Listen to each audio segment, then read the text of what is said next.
Hey, hello, how's it? Aloha. I am the old composer, hence the decomposer, and today, for you Porcupine Tree fans and extended fans of Porcupine Tree, I am going to be doing ANESTHETIZE. Oh, this is going to be a long video. I've had this in my browser tab openings for about a month, going, oh God, 17 minutes. What am I in for? And also had to figure out what my SD card handle in this old camera setup thingy that I'm doing here. I'm not quite hip, tech-wise, up to date on super sick equipment, so I'm using some old stuff here. Thank you all, like usual. Great comments. I love learning from the fans about the acts and the bands and the artists that I respond, react, rewind, and review here. If you've never seen me do this before, it's your first time here. This isn't so much as a react, so it is the first time I'm hearing this, as much as I go through and dissect a little bit of it to see if I can't give some new things, some nuances about the music so that the listener that loves the song already can have a little something else to possibly listen to as they go through the experience and the journey again. And if it's the first time for you even listening to the song, that's even better for me, because there's nothing better than getting a comment going, dude, I've never heard of this band. I'm going to buy their stuff. And to me, that's like super cool beans. So I'm going to start this in just a second, really quick. People still ask me about these cans. These are AKG 240s. Studio cans. They've been around since the Last Supper. Very durable, not that expensive, really super cool. Kind of open back cans. And also thank you so much for all of you who have been buying me a little cup of coffee. Since my channel's not monetized, and if any ads pop up, it's not me, it's copyright claim. I'm really not making any money per se off of ads or anything, so I did set up that cup of coffee. And the cup of coffee too, if you guys do tip me a cup of coffee, it actually goes to some of the things that I do with the kids in the hospitals, which I can't do in the hospitals now, but I do videos for them, blah, blah, blah, as my granddaughter would say. So let's get going. Thank you very much for everything, and here we go. Porcupine Tree, ANESTHETIZE. All right, here we go.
You see, I've been taking notes because if this is the first time that you're watching me do this, I'm going to stop a few times here and just give you my breakdowns.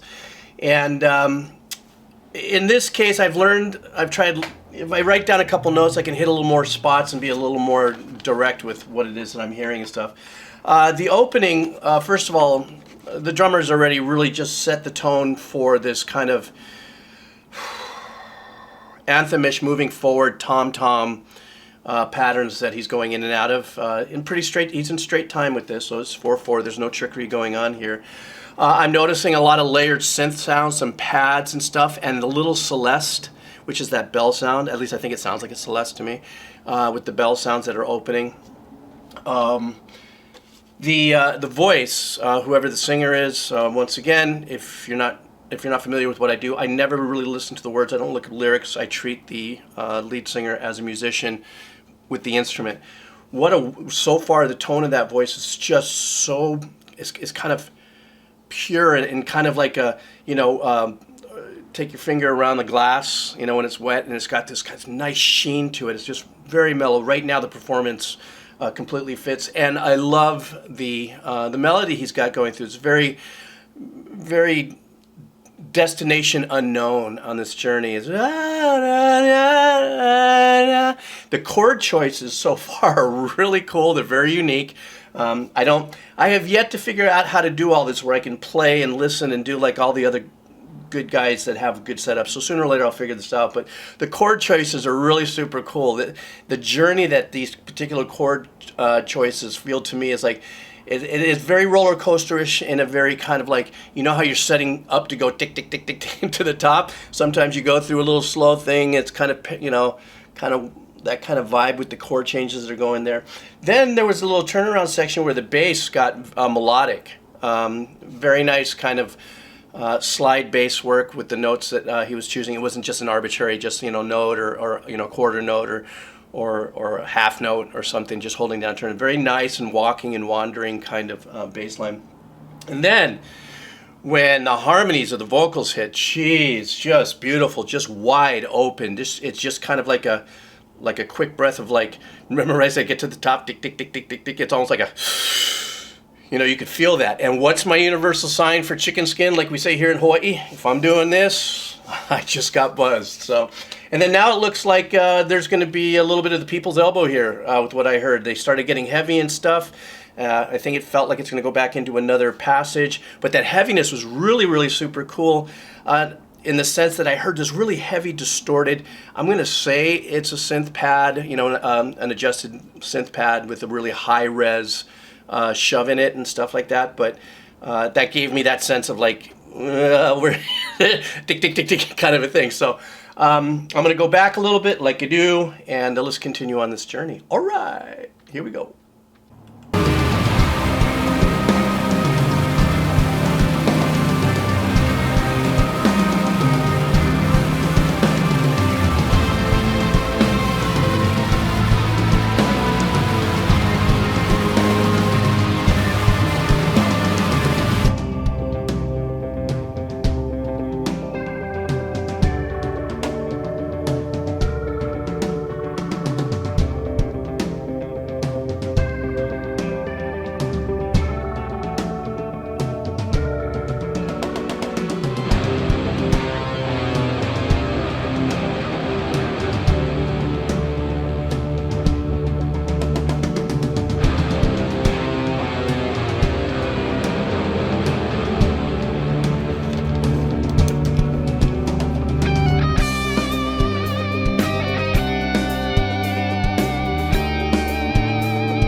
All right.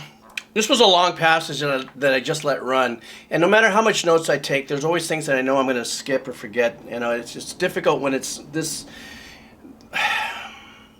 dynamic of a song with its production and its arrangements and composition. So I'm going to deconstruct backwards, and so instead of writing, I have notes from the second it came back in. So there's some points that I want to bring out. When the hook came in, these nice long, power chords that everybody were following in unison with the melody. Was a really nice cap to the great passage below it, the section below it. What I loved, there's a softer spot, the softer parts there where the vocalist is singing, and the melody that he's singing is being doubled by a very long, sultry pad. It's a single key, it's a single note that's following its melody, but it is really it's very wide, very galactic, ambient sounding, which I think is really, really, really super cool. The drummer, so far, he is playing in a way that kind of reminds me of, and I hope, because I don't know who the drummer is or anything, kind of that, is it Marco Minimum? Oh, God, please, I'm sorry. You know how I am with names. I can think the Guthrie Govan Aristocrats drummer guy. I love a lot of those flammy, that kind of stuff. I know that probably sounded really stupid. One of the things I wanted to bring in, I really love the solo phrasing when I came back in and the guitar solos were doing their thing. It wasn't wad blowing, if you know what I mean. It was very tasteful notes that was being played there. The chord changes there were kind of this minor into major, it seemed like to me. And so doing something like that with nice, well-phrased solo, if you would, made that passage kind of like, well, where is he? Is this back into a soft spot? And then it also had kind of it kind of felt a little Spanishy. Those chord changes have that little kind of a Spanish type influence. At least that's what it felt with me. Then that one rhythm section that came in, I believe it sounded like 5/8 over 4/4. That's what it felt like to me. Something else I wanted to bring up too is that when they break down into just about nothing and create that wonderful space, you hear this arpeggiated sequence. It's more percussive, but there's a tonal element to it. Obviously, it's not a drum, it's not a guitar or anything. You could tell it's a synth arpeggiation, but it's tonal, which is keeping to what seems to be the tonic, which is the root of the chord, in check. So you have something to dangle on to, like in your ear, and you don't know this, if you're just listening to the song. It's keeping you tuned in to the key, even though it's a percussive little section there. So for right now, we still have a ways to go, so let me scooch back a little bit. Let me do a nice big chunk, take some more notes, and get anesthetized. All right, here we go. That was lame.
Wow.